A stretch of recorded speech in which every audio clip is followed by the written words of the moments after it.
Hello viewers, I am optometrist जय वर्मा। आज हम बात करते हैं एनाइसोमेट्रोपिया के बारे में। एनाइसोमेट्रोपिया क्या होता है, इसकी इटियोलॉजी क्या होती है, इसकी क्लिनिकल टाइप्स क्या होते हैं, इसको कैसे डायग्नोज किया जाता है, इसका क्या ट्रीटमेंट होता है।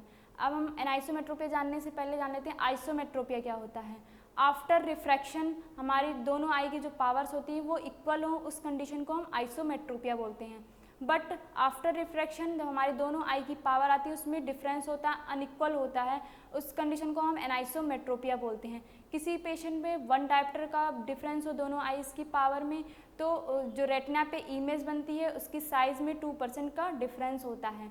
5% के डिफरेंस में पेशेंट टॉलरेट कर लेता है, बट 2.5 डायप्टर एंड 4 डायप्टर के बीच का डिफरेंस होता है दोनों आइज़ के पावर में, तो पेशेंट की सेंसिटिविटी पे डिपेंड करता है कि पेशेंट टॉलरेट कर ले रहा है या नहीं। एंड मोर देन 4 डायप्टर का डिफरेंस होता है दोनों आइज़ के पावर में, तो पेशेंट टॉलरेट नहीं कर पाता है। अब हम बात करते हैं इटियोलॉजी की। इटियोलॉजी 2 टाइप्स की होती हैं। पहला होता है कंजेनाइटल एंड डेवलपमेंटल एनाइसोमेट्रोपिया, दूसरा होता है एक्वायर्ड एनाइसोमेट्रोपिया।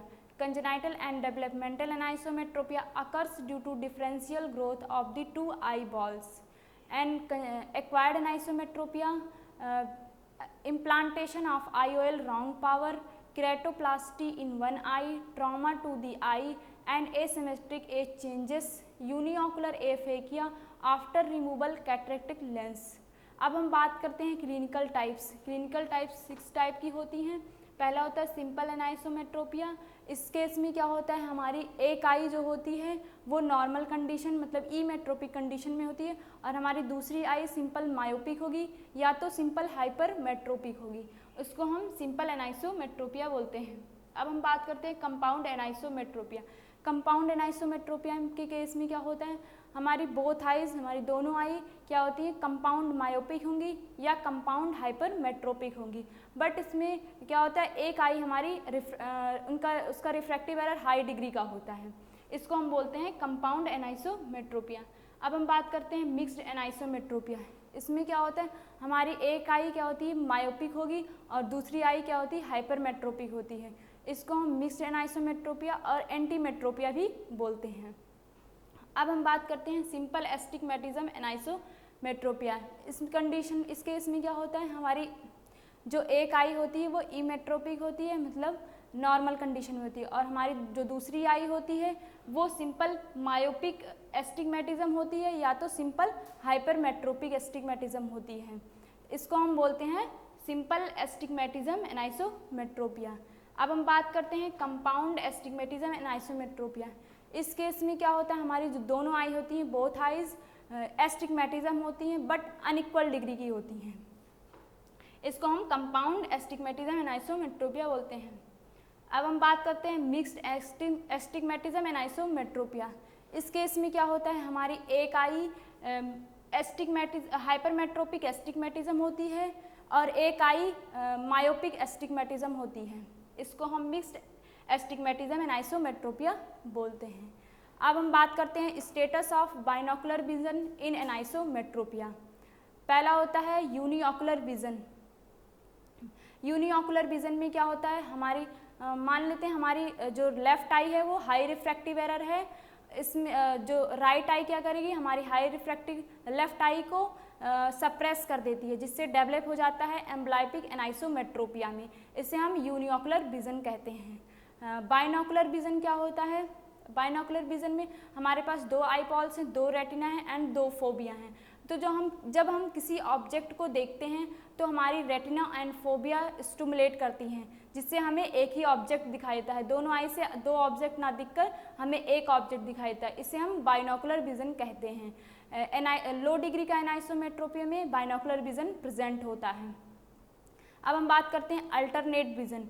अल्टरनेट विजन में क्या होता है, हमारी एक आई मायोपिक और दूसरी आई क्या होती है हाइपरमेट्रोपिक या इमेट्रोपिक होती है।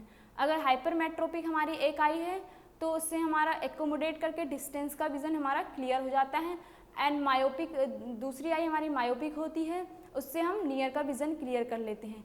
इससे पेशेंट को प्रॉब्लम नहीं होती है, डिस्टेंस कंफर्टेबली वो डिस्टेंस एंड नियर का विजन रीड कर लेता है। अब हम बात करते हैं डायग्नोसिस की। डायग्नोसिस में पहला होता है रेटिनोस्कोपिक एग्जामिनेशन करते हैं, रिफ्रैक्टिव एरर रिफाइनमेंट करते हैं। दूसरा होता है दूसरा डायग्नोसिस है testing for state of binocular vision. इसको हम 2 टेस्ट के द्वारा परफॉर्म करते हैं, friend test and Worth four dot test. अब हम बात करते हैं ट्रीटमेंट की। ट्रीटमेंट में पहला होता है हमारा ग्लासेस। ग्लासेस में लो डिग्री का एनाइसोमेट्रोपिक है तो हम उसको ग्लासेस प्रिस्क्राइब करते हैं, एंड अगर हाई डिग्री का एनाइसोमेट्रोपिया है तो अगर उसको हम ग्लासेस प्रिस्क्राइब करेंगे तो उसमें डिप्लोपिया कॉज होता है एंड एम्ब्लाइपिया, अगर एडल्ट पेशेंट है तो उसमें एम्ब्लाइपिया भी डेवलप होने के चांस होते हैं। अगर हाई एनाइसोमेट्रोपिक एंड एडल्ट पेशेंट है तो हम उसको कॉन्टैक्ट लेंस एडवाइस करेंगे। अब हम बात करते हैं एनाइसोमेट्रोपिक स्पेक्टिकल्स। जैसे कि हम बता चुके हैं एनाइसोमेट्रोपिया में क्या होता है, हमारी दोनों आई की जो पावर आती है वो अनइक्वल होती है। अनइक्वल होगा तो पावर का जो लेंस होगा हमारा वो थिक होगा और थिन होगा, हाई पावर का होगा वो थिक होगा। तो जो हाई पावर के लेंस होते हैं उसकी मार्जिन को हम कम कर देते हैं जिससे प्रिज्मेटिक इफेक्ट हमारा मिनिमाइज हो जाता है। अब हम बात करते हैं अदर मॉडलिटीज़ फॉर ट्रीटमेंट। यूनिओकुलर फेकिया में IOL इम्प्लांटेशन करते हैं and refractive corneal surgery, unilateral hypermetropia, myopia and astigmatism.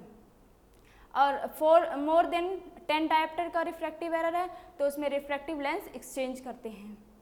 I hope हमारा ये वीडियो आपको पसंद आया हो। ऐसे और इन्फॉर्मेटिव वीडियोस देखने के लिए आप हमारे चैनल rgcsk.edu को लाइक, शेयर एंड सब्सक्राइब करना ना भूलें। Thank you.